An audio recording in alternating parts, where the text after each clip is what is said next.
If you would like to appear on an episode of My Story Living with Lupus, you can contact us at mystorylivingwithlupus@gmail.com. Also visit us on our Instagram page and also our website, My Story Living with Lupus.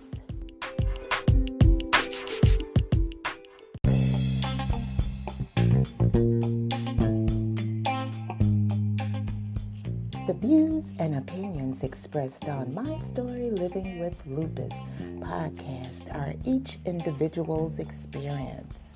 By listening to this podcast or reading our blog, you agree not to use this podcast or blog as medical advice to treat any medical condition in either yourself or others. As always, consult your own physician for any medical issues that you may be having.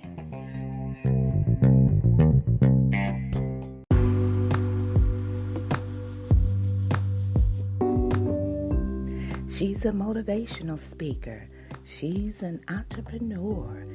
And she's the creator of Right Side of 50. I'm talking about no one other than Sheila Smith. She's here to discuss life lessons. So you know what I want you to do. That's right. Grab your cup of coffee, your cup of tea, and if you're listening late at night, you know I appreciate it. Grab your favorite glass of wine and join us right here on My Story Living with Lupus for Life Lessons with Sheila Smith.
afternoon, everybody, and welcome to Life Lessons by Sheila E., CEO and founder of Right Side of 50.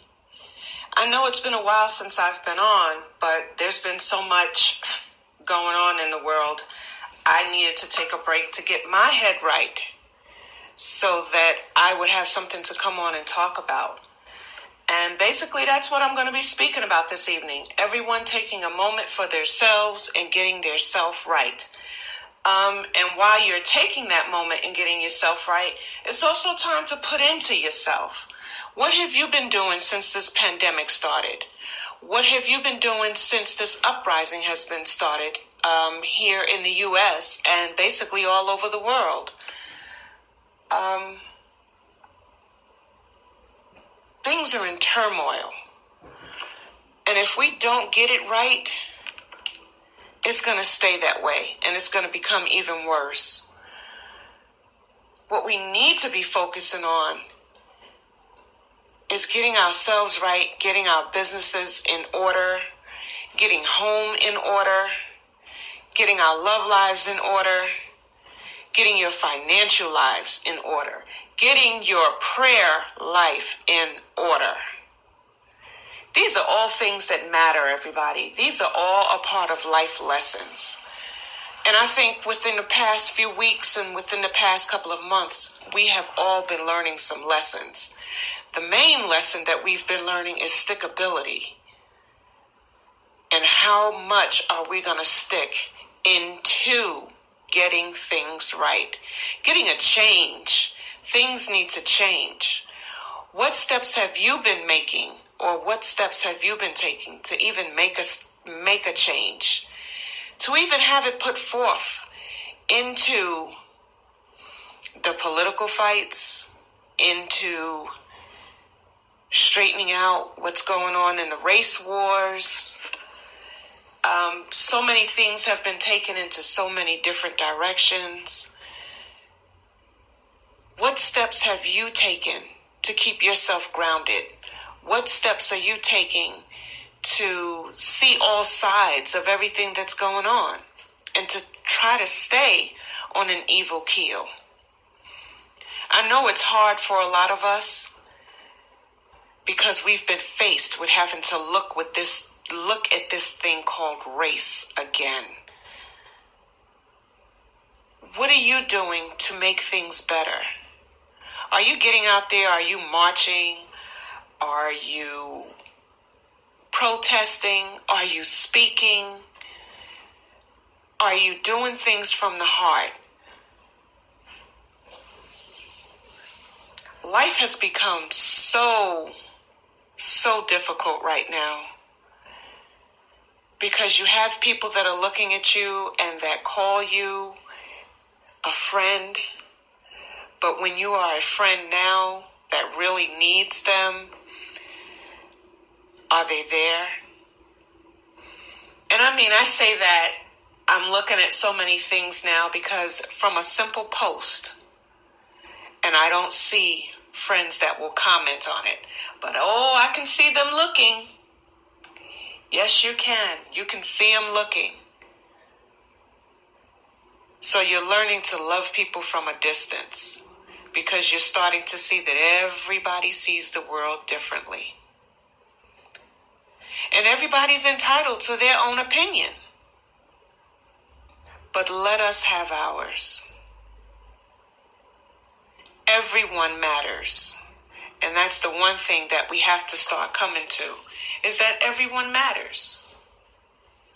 No one is better than the next one. But all while doing so, we have to learn to treat each other with respect. We have to learn how to love on each other. We have to learn how to listen to one another. There could be a main reason why someone feels the way that they do. But give them a chance. Let them speak. I come to you in peace. Let me hear your story, and I'll let you hear mine. And let's meet somewhere in the middle ground. That's what I think we're missing. No one wants to take the time out to listen to the next person. You can't have a conversation if you're not letting each other listen or if you're not letting each other speak. That's the big part about it. My heart is real heavy right now.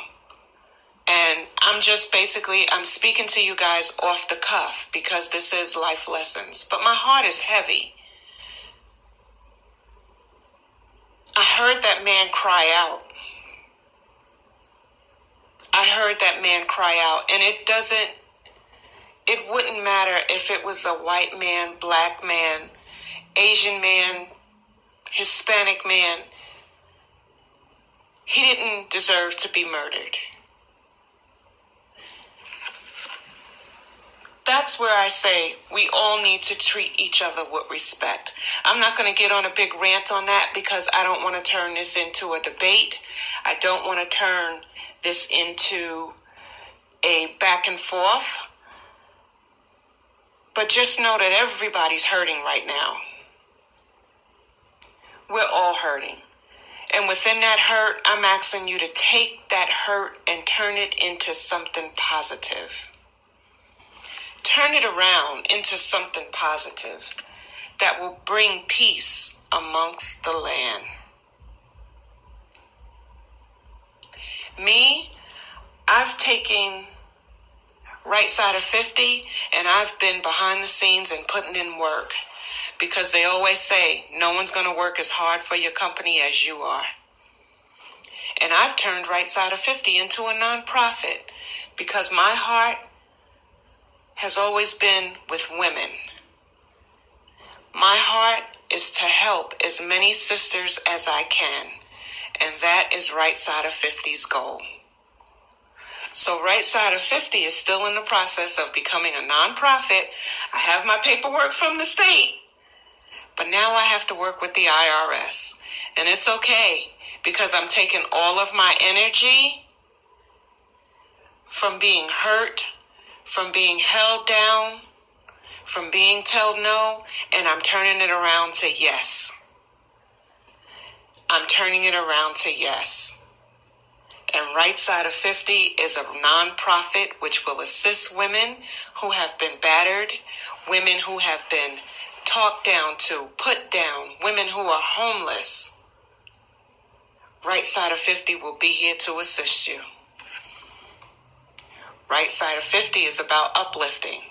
Right Side of 50 is about making women strong, making women stand tall, where we will be able to teach our younger girls to have respect for themselves.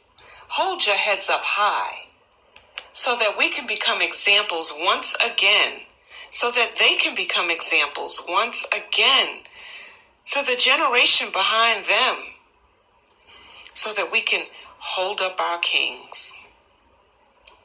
Because it has to start somewhere. It has to start somewhere. What are you taking and turning into something positive? What are you doing? Are you working on your business? Are you working on yourself?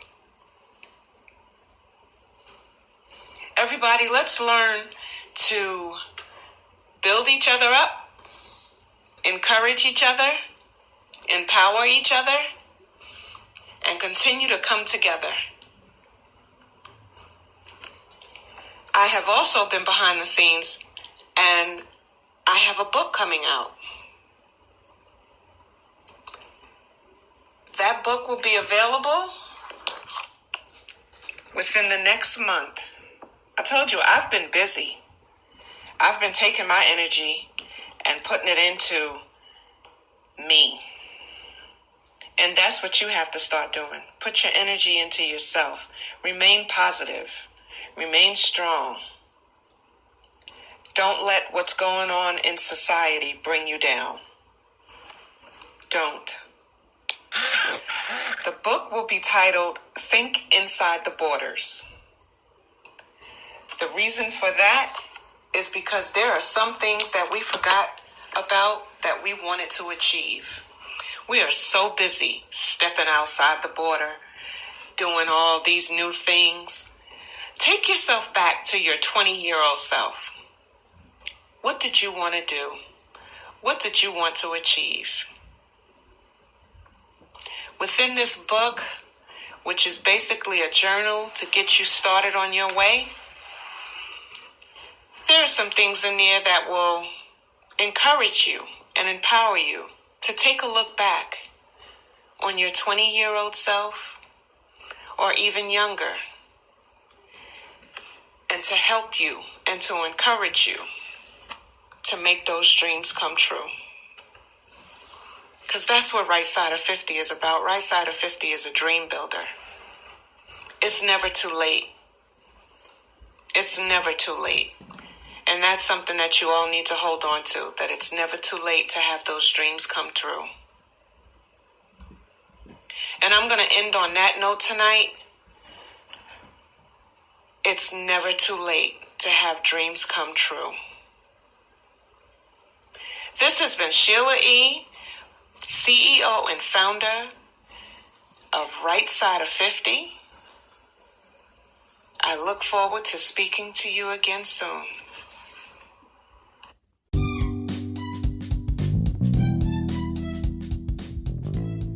Motivational speaker, entrepreneur, and creator of Right Side of 50, Life Lessons with Sheila Smith. To book her for your next empowerment conference, contact her at rightside50@gmail.com or call 404-447-6897.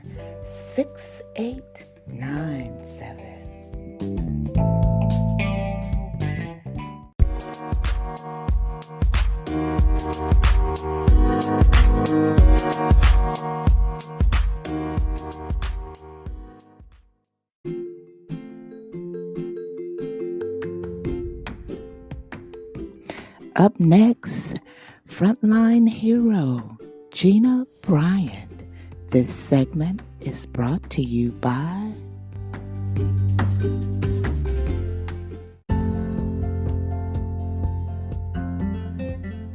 the Charlie E. and Minnie P. Hendricks Foundation for Chronic Illness Awareness, giving hope and empowering those who suffer with chronic illness. See one, reach one, educate one to empower the masses. You can contact the foundation at 313-303-9217 or visit their website at https://cemphfoundation.com. This is a 501c3 organization. No one should live in lack. All contributions are tax deductible.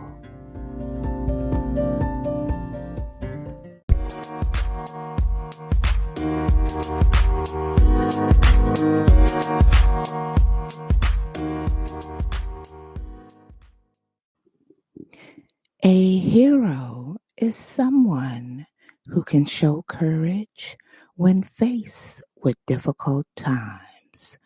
A hero is a person who can help another in various ways. A hero is there to help others and gives them strength to go on through life. Yes, a hero is unstoppable. Yes, a hero is someone who decides to continue to go into work during a pandemic. We are not dismissing the doctors, nurses, surgeons. We appreciate all that you do each day, but especially during the time of the pandemic. But there are those that have gone unnoticed and are never recognized for what they do. I'm speaking of the cashiers in the grocery store to the dollar stores. I'm speaking of the stock clerks. I'm speaking of the medical assistants, medical receptionists, phlebotomists, nurse practitioners, security guards, the dietary department staff in the hospitals. The most important of all is the housekeeping staff that makes sure that the doctors and nurses have a clean place to work. I'm basically speaking of those who risk their well-being to serve others during the time of the pandemic, and we are recognizing one today, and her name is Gina Bryant. I would like to thank our frontline hero who we're honoring today, Miss Gina Bryant, for being with us. Hello, Gina. How are you? Good morning, Susan. I am blessed, thank you. Gina, tell our listeners about you. Well, yes, my name is Gina Bryant.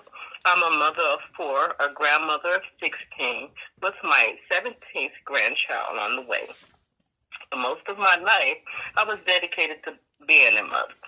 I was married for 35 years and caring for my husband for 30 years until the passing 5 years ago. Also, I'm sorry, I'm a little bit nervous. That's okay. But it continue on. With his illness, it inspired me to pursue my calling to help others. It also ignited my passion for life and pushed me to seek knowledge on how to take care of people of different levels. I wanted to use what I've already known and expand on it. I made the decision to go into nursing. While I was in nursing school, I worked as a certified nursing assistant caring for the elderly and inspired them that gave me so much joy. Excuse me. I had a patient who was deteriorating in the beginning, and I watched them make a 360. With that, it was a feeling of joy. It brought so much into my life, and the residents began to think of me as their angel. We had a relationship of making each other feel loved and not alone. My husband's illness began to worsen, and I wasn't able to finish my journey towards my nursing degree.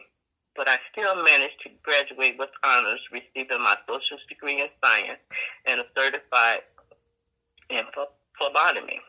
After my husband passed in 2015, I had a broken wing. So I decided to use my phlebotomy certificate and that I had worked so hard to attain. I worked at a plasma center as a donor technician and as well as a phlebotomy, but I wanted more experience. So I worked as a mobile phlebotomist. That job led me to a lab assistant.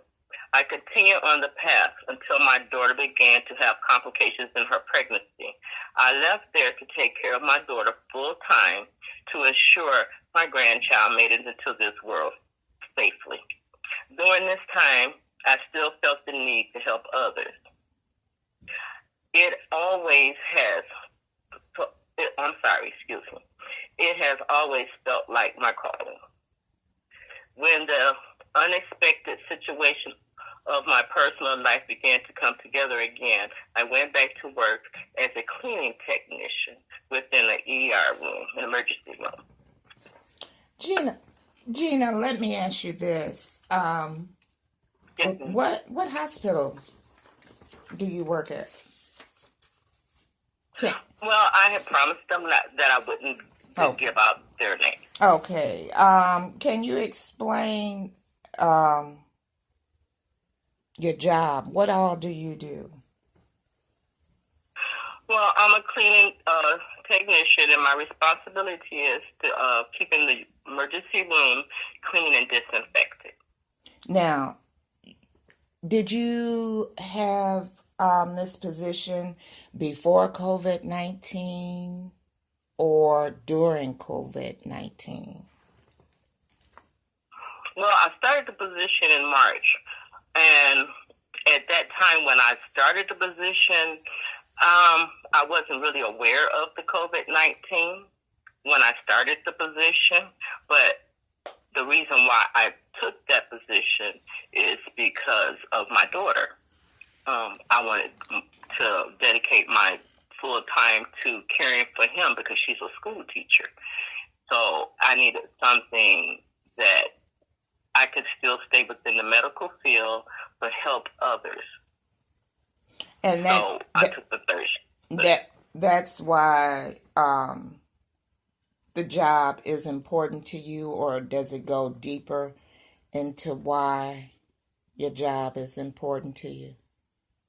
For you to risk yourself during the time of the pandemic? Well, once I found out about the pandemic, once I got in there, but it goes a little bit deeper than that. I've done all these other jobs as being a phlebotomist, a CNA, and everything, which I felt that was a strong need of helping people. I had people's lives in my hand, and it was to carry on to help save their lives. So I wanted to do something a little bit more different, other ways that I can help. So cleaning and disinfecting, making it safe for people like you, Susan, with compromised immune system. And cleaning the surface of the exam room is vital to stopping the spread of microorganisms. And by me doing my job very, pardon me? Go ahead. Okay, and see, by me doing my job very well, it helps protect the patients, myself, my co-workers, who we call ourselves the ER squad, fighting COVID-19 and saving lives. So it's very important because we are all God's children, and with this, we have to pull together, because we have people that have so many great talents, so many things that can help. And like I say, with a lot of people with the compromised immune system, they need to have a chance. They need somewhere safe that they can go to. Okay, what precautions do the ER squad take for potential or COVID-19 patients? Okay, the precautions that we take when the nurses have a patient after the patient leaves, the nurses will disinfect everything that the nurses, the doctors, and the patient touches.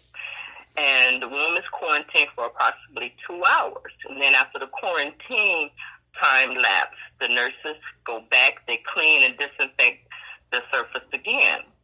After they're done, I go in, and I will go in and clean and disinfect the entire room. I don't take any chances. I'm doing the walls. I'm doing every equipment that's in there, the floors, the chairs. I disinfect everything to make sure. And they keep it quarantined again, for a while. They just still don't let anybody go in there. They'll skip that room so we can make sure that it's definitely disinfected and clean. Now, Miss Gina, I'm going to ask you a question. And you never missed a day during this pandemic, have you, of your job? Doing your job to... Actually, I did miss a day. I just went back to work again, and because I ended up with a pinched nerve.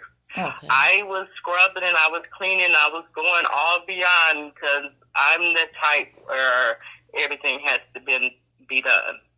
And I used to kind of like skip my little breaks or whatever. I might take a few breaks, put something on my stomach that cannot come back, because this COVID-19 is very important to me, and I wanted to make sure that the nurses and the doctors and the patients have a very clean environment, because it, like I say, it doesn't discriminate against any of us like we discriminate against each other.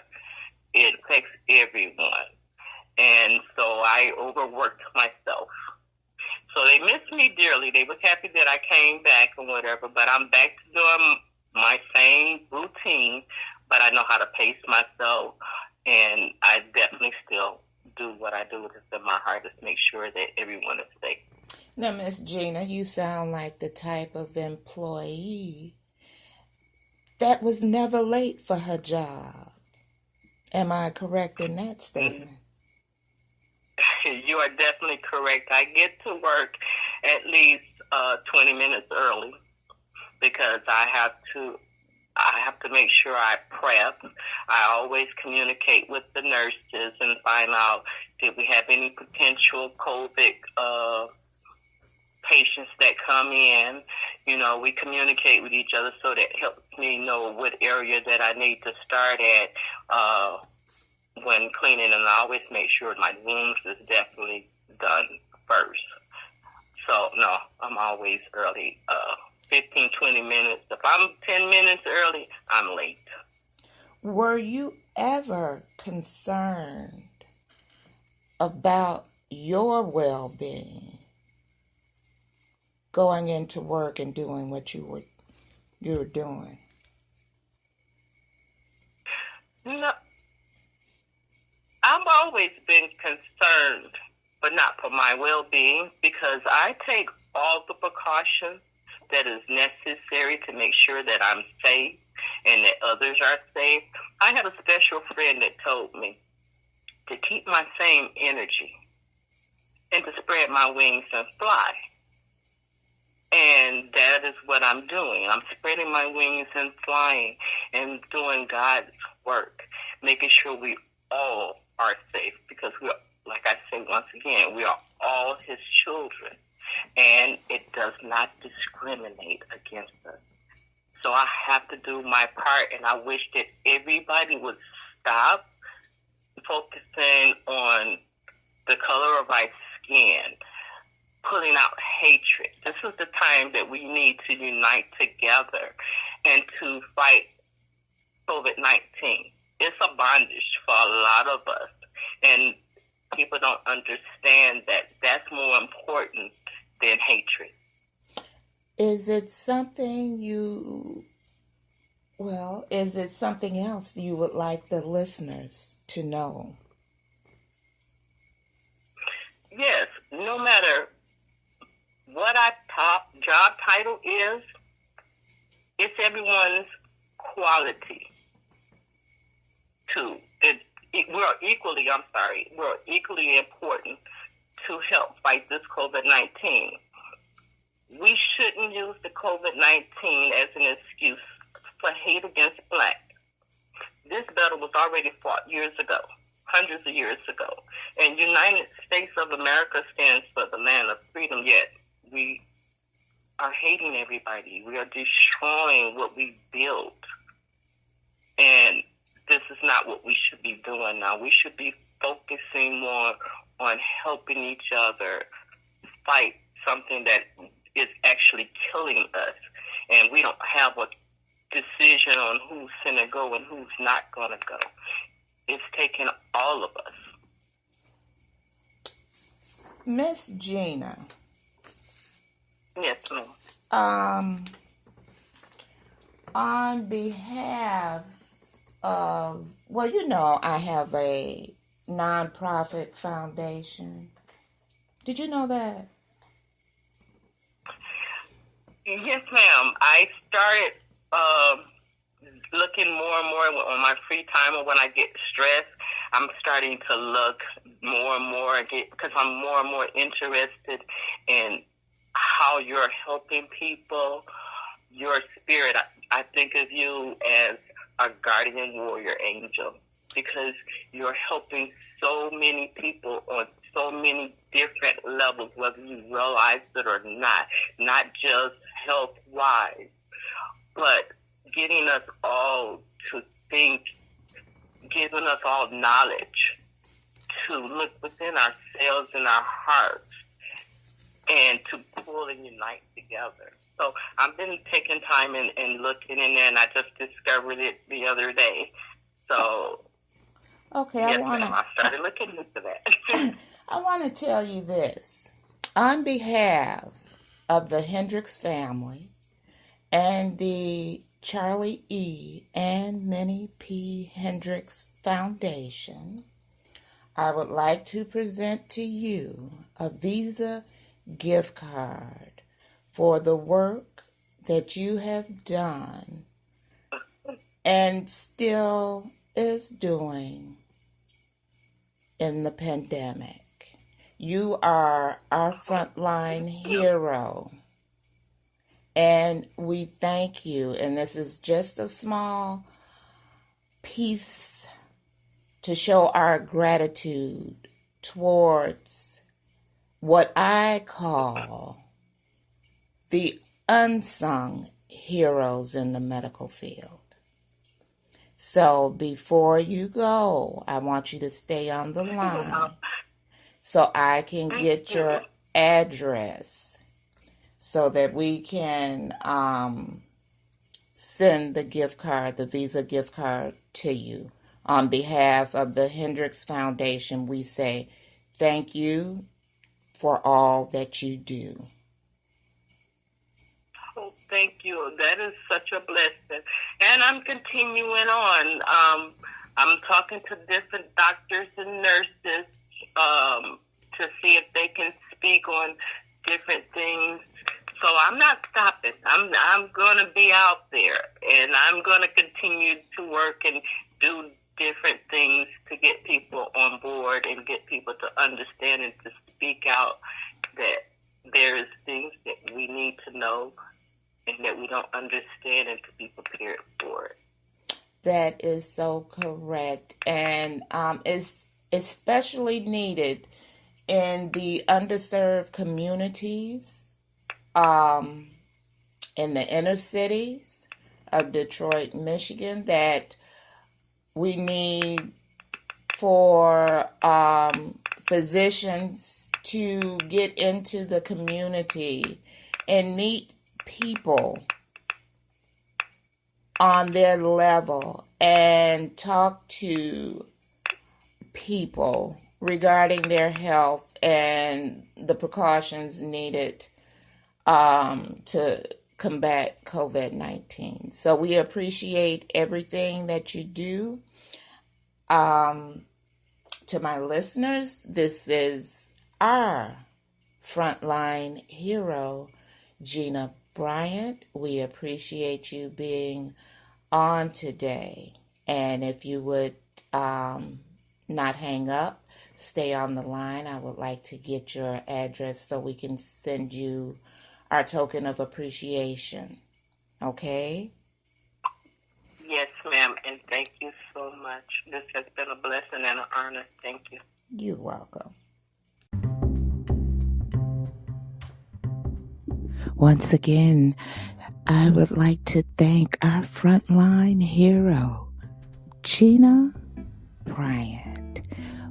Thank you for everything that you continue to do to help keep everyone safe. Because like you stated, COVID-19 does not discriminate. And to those workers who feel overlooked and underappreciated at this time during the pandemic, let me tell you guys this. There are those who may assume that they are being overlooked for what they do each and every day, but especially during the time of the pandemic.